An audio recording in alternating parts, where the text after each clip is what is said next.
Today we celebrate Trinity Sunday. We celebrate who God is and what God is like. And by Trinity, we mean that God is a relationship, that the very identity of God is found in relationship to God's self and also to others. I don't know about you, but this point was really brought home to me right before the pandemic started. Since 2009, I have served as a chaplain to the migrant farm workers here in southern Michigan. And each summer, I take groups of high school and college students to the camps with me. And we go to the camps, and it's usually always the same. The students get out, they help me set up for Mass. We have Mass together with the migrant farm workers, and that's all in Spanish. Then we pass out food, and then we all eat together. And I gotta tell you, usually eating together, it can be just a little segregated. The farm workers sit here, the students sit here, and to be honest, that's because difference can be hard, right? Difference is tough. Language, culture, there's so many barriers that can seem to block us from really being in relationship or communicating with each other. But this last time I was at the camp pre-pandemic, there was a student in the group who I'm going to call Sebastian. And Sebastian gets his food and he's looking for a table on which to sit. And there are these two picnic tables. One has got 4 migrant farm workers at it, and the other is empty. And I thought, oh, Sebastian's going to go for the empty table and start a new table and his friends are going to join him. That's often what happens. But that's not what he did. Instead, Sebastian took his food, he went to the table where the farm workers were sitting, he sat down beside them and he said, "Hi, I'm Sebastian. Yo no hablo mucho Spanish." And he shook each one of their hands. 3 of his fellow students then sat down at the same table. And in a few minutes, they were all talking in a mix of Spanish, English, Spanglish, and gestures. Everybody was smiling, everybody was laughing, everybody was communicating. It was the start of a relationship. And then after the dinner had finished, one of the students went to his car and he popped the trunk and he pulled out a soccer ball.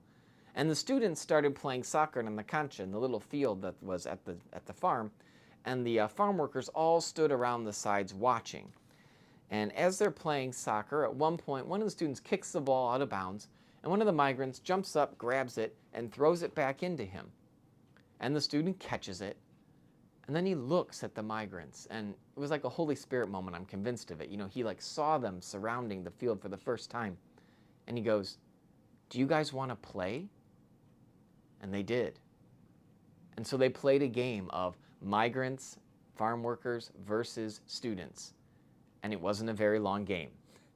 After that game was over, they decided to mix the teams up as they talked. So it was migrant workers and students, and migrant workers and students. And that game lasted over an hour. And out here in the Midwest, it gets dark around 9:30. Well, about at that time, I had to call the game because they were playing and having such a great time together. And I had to send the students home. They had about a 45-minute drive. So as the game's ending and the students are all leaving and they're shaking hands and they're fist pumping and everybody's happy to be together, one of the farm workers I've known for several years, his name is Juan. Juan comes up to me. Juan goes, "Padre, ¿es posible que vuelvan ellos?" Is it possible that they could come back? Porque somos hermanos. Because now we're brothers. ¿Es posible que vuelvan ellos? Is it possible they could come back? Porque somos hermanos. Because now we are brothers. That experience highlights for me the very nature of God as Trinity. This doctrine of the Trinity really emphasizes the fact that God and God's deepest self is a relationship or a community. And God desires that relationship not just among God's self, but with all of us as well. St. Francis de Sales, the patron of my religious order, wrote in the treatise on the love of God that we are made in the image and likeness of God, who calls us into relationship. And that means, Francis continues, that being made in the image and likeness of God means that we are made in the image and likeness of one another. That means each of us has one Creator, or as both Moses and St. Paul tell us in today's readings, we all have one Father.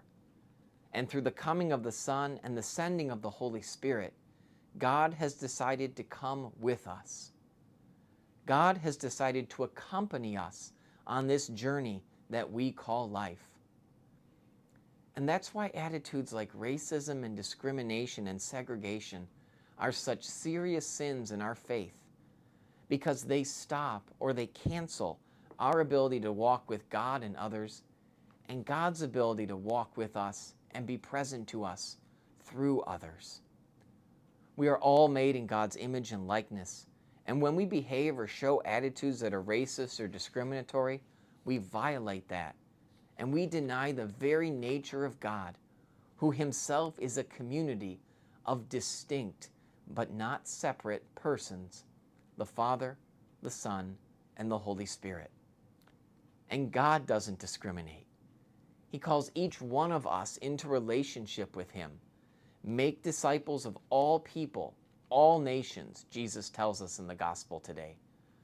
For Jesus calls all of us into divine life with him in the church, and he asks us to do the same, to go, make, baptize, and teach, calling others to this same relationship of divine life with him and us, so that everyone is able to belong and become part of the church. Because being made in the image and likeness of God means that we are made in the image and likeness of each other. Or as my friend Juan so succinctly put it, Padre, ¿es posible que vuelvan ellos? Porque somos hermanos. May God be praised.